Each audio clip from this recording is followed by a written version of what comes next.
How you doing out there, YouTube? We got up for sale 2001 CVO Road Glide, Blue States Pearl. Bike has a lot of work done to it, a lot of money and time invested into it. Starting with the motor from the bottom up, the crank and flywheel assembly was trued, balanced, and blueprinted. It was also lightened up a little bit. That was done by Revolution Performance. Moving up to the cam chest, you got a Fueling Reaper cam chest. It's got the hybrid cam plate that updates it to hydraulic style tensioners, cam chain tensioners.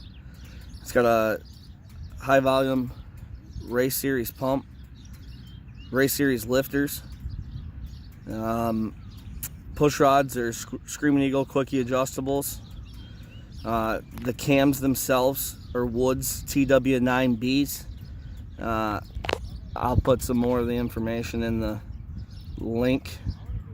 The lift on it roughly is 632, I want to say.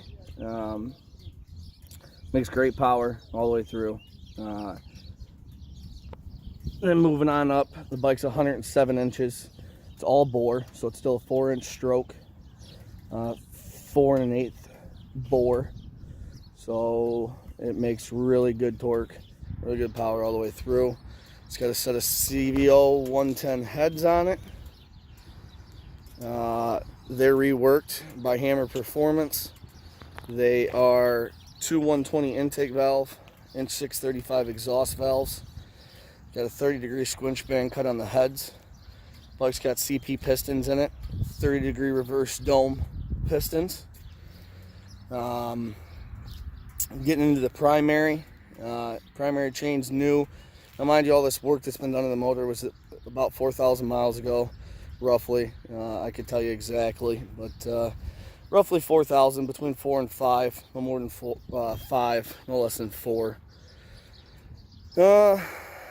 Getting back into the primary, it's got the Energy One extra plate kit in it.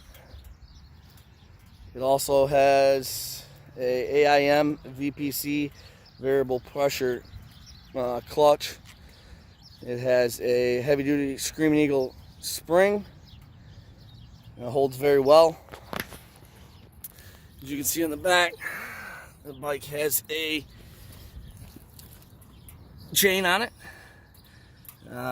EK chain and PBI sprockets. See that D&D Fat Cat there. It's got a perforated wrapped baffle in it. I don't know if you can see that. It's got a perforated wrapped baffle in it. That was put in not too long ago. Also have a louvered wrap baffle for it as well that will go with the bike. The bike has a, let's see here, Baker DD6 6-speed transmission. That transmission itself probably has less than, I want to say 2,500 miles on it. It was bought not this winter, but the winter before. See else, what else we got here? It has a Thundermax auto-tune EFI system on it. So it's closed loop, auto-tuning. It's very easy to work with. If you want to change anything on the bike, change a baffle, change the air cleaner, you can do that very easily. Oh yeah, getting into the throttle body on the bike. It is a 54 millimeter zippers throttle body that came with the Thundermax when it was originally put on. That was also reworked by Hammer Performance along with the intake. It's got 5.3 HPI horsepower incorporated injectors in it. Back up top here, keep forgetting stuff about the motor, I apologize, but we got HHI drag bars that are internally wired. Got a Quadic AV stereo, got some 7 1/4 J&Ms in it. They're not the best, but they sound pretty good. You know, they're nothing super high end, but A lot better than stock and the old ones that were in it, and they do the job. Bike doesn't have an amp or anything in it. Let's see. The Taylor wires on it. I'm sure there's a lot I'm forgetting, but the bike runs very, very, very well. It's very clean. Doesn't leak anything. Does have a little discoloration here in the pipe. Actually melted rain suit to it at one time. Got it off the best I could. Well, if you're that worried about it, you can get a new heat shield from D&D. The starter chrome button that goes on the end there, I just like the look of it better without it on there, but I do have it. It goes with it. Bike's got the Thunderstar wheels on it. Back tire's got about a season on it. Front tire does need to be replaced. Actually got a nail in it at one time, and that's the only tire they had when I was out on the road. That got thrown on it. So the front tire needs to be replaced. But I do have one. I just haven't had a chance to mount it up yet.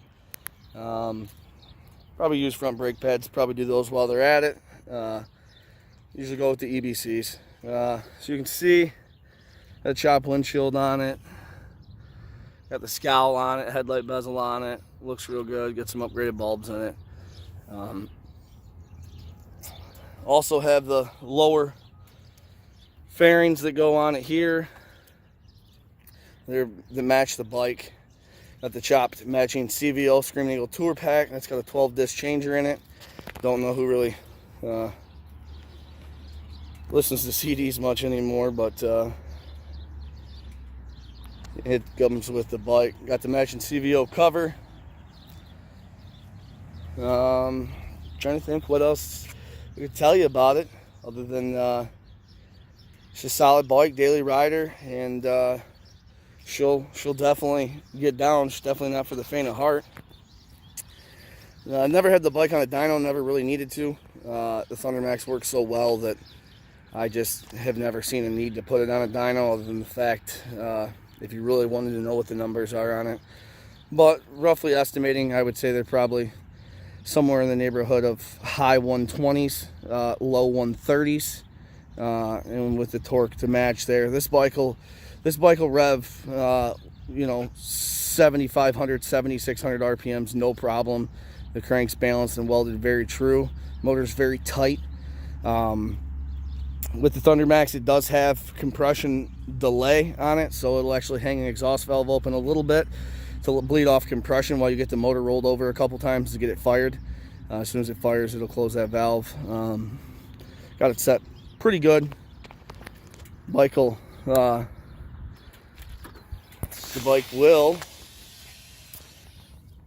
fire up cold, usually no problem, one hit.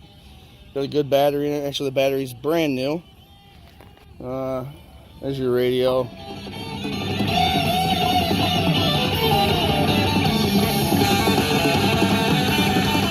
Sound too bad. What it is, you can hear it out on the road, 55, 60 mile an hour. After that, it starts to, get a little drowned out. But anyways, here we go. Fire up for you, and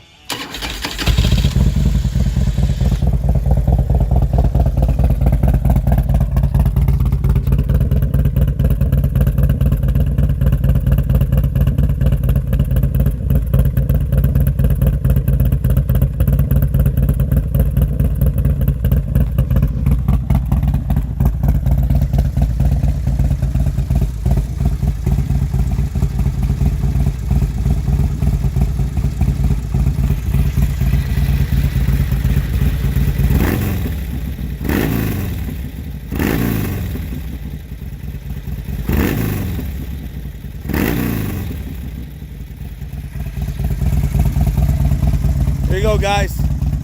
You want to own this bike? It's one of 849 made in Blue States Pearl in 2001.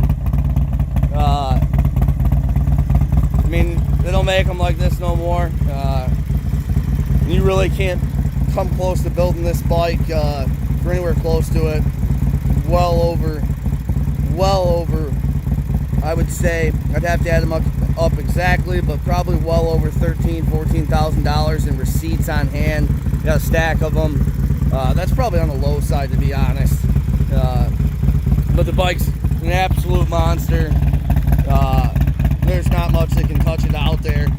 Pull up next to new Milwaukee 8s all the time, and they can't really hang with it. I mean, I played around with the 114s and the 117s, and this bike certainly gets down for a little 107. Makes great power. Loves the RPMs, loves the curves. It's a great bike. A little sad to see it go, but on to bigger and better things. Go ahead and leave me comments if you'd like, and I will get back to you. Thanks.